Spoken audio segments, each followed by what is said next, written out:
1925, le Charleston endiablé de Joséphine Baker affole le Paris de l'entre-deux-guerres. La jeune fille pauvre venue du Missouri laisse une empreinte indélébile dans l'histoire du music-hall.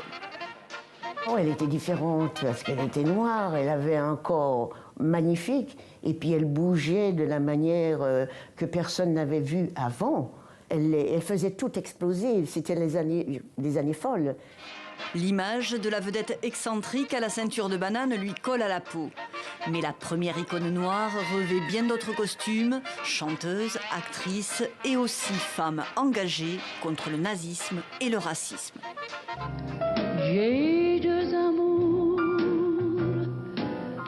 mon pays et Paris. Seconde Guerre mondiale, Joséphine Baker s'engage dans la résistance.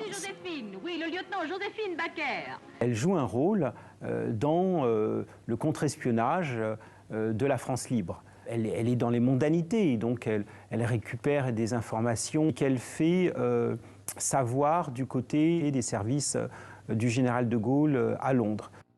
L'un de ses plus beaux combats restera aussi cette famille arc-en-ciel qu'elle a eu à cœur de fonder, 12 enfants adoptés de différentes nationalités. Quant au plus beau jour de sa vie, c'est, dira-t-elle, la marche pour les droits civiques à Washington en 1963, aux côtés de Martin Luther King. Joséphine Baker sera l'unique femme à prendre la parole.